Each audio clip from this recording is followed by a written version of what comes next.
So it's the week after Christmas, and people have started dumping stuff on the side of the road, and we're going to come and save the plastic out of here. This beautiful Christmas tree and this gorgeous Christmas star.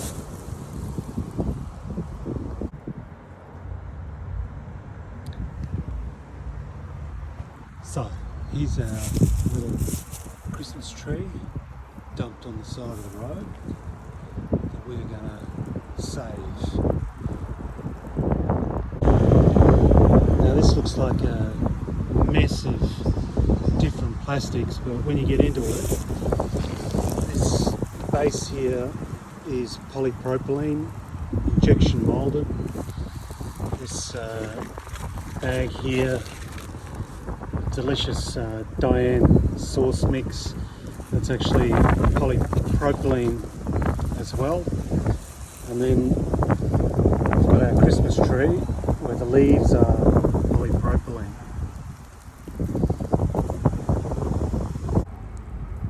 And in here, of course, is the mask, which is actually spun polypropylene. So we'll recycle that as well.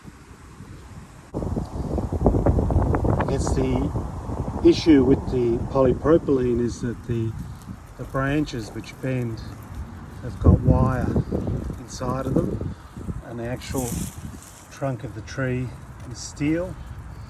And then we've got these beautiful baubles which are actually plastic, so I call that polypropylene. And then the top of it here, that looks like a bit of a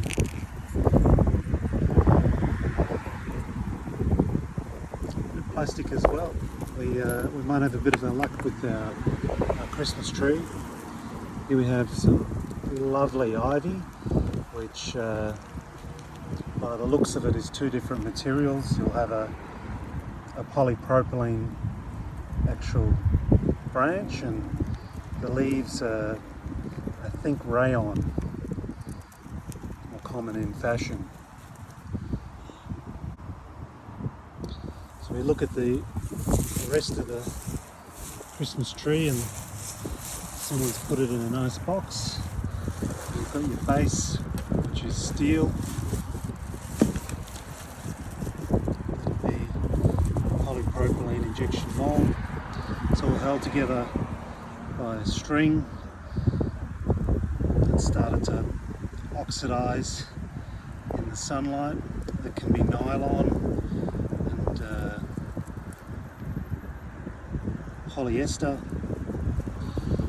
We're in a cardboard box which has some form of fastener or a tag, which is polypropylene.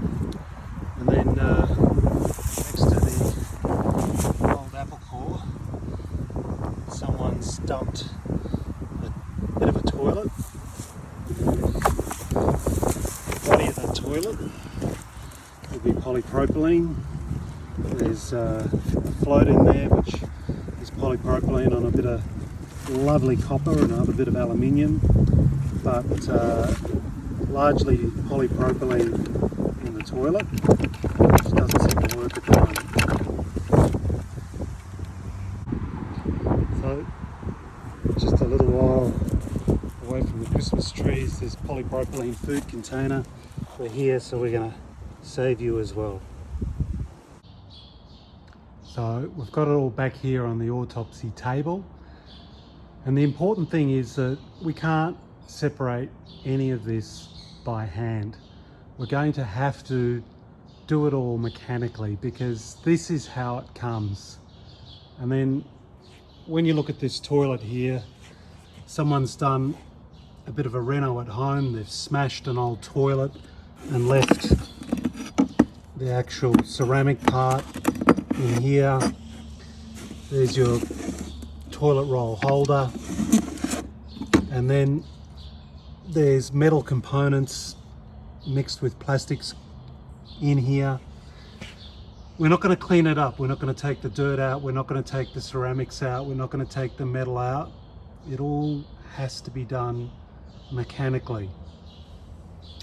We've got our food container. It's sat outside for a long time, but typically there'll be food residues. That's how it comes. We're not going to clean it up.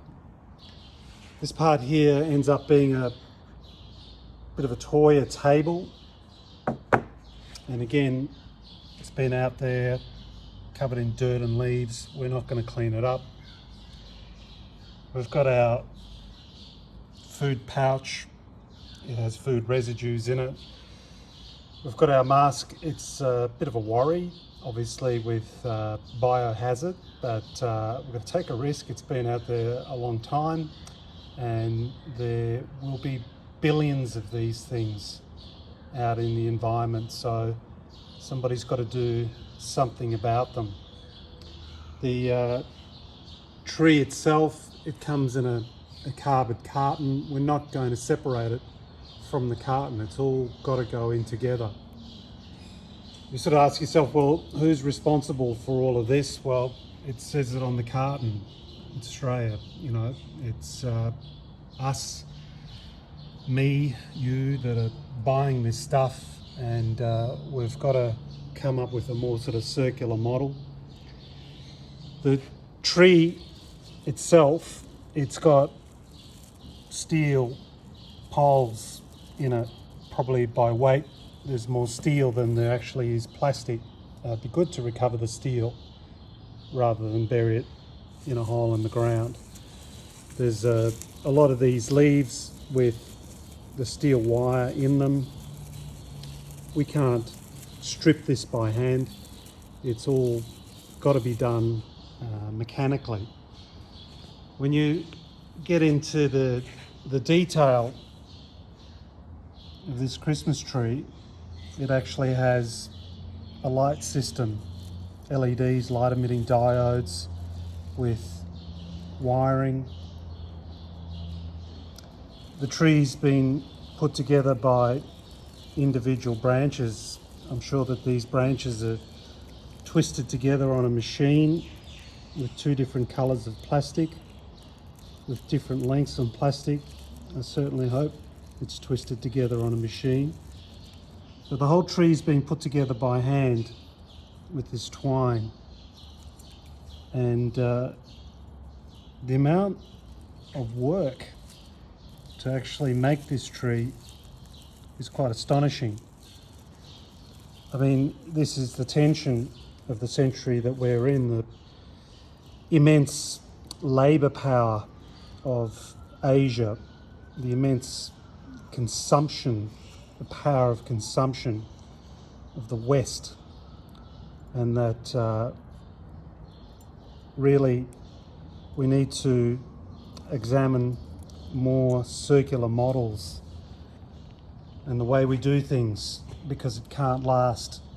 This you would almost call e-waste. There's a battery there, but that's how it comes. There's our star. Again, an immense amount of work to put this together by hand. There's no machine that would make that. All of our Christmas ornaments that are a combination of different materials that have been dressed on this tree. So really quite a complex mix of materials and simple objects. This is how it comes.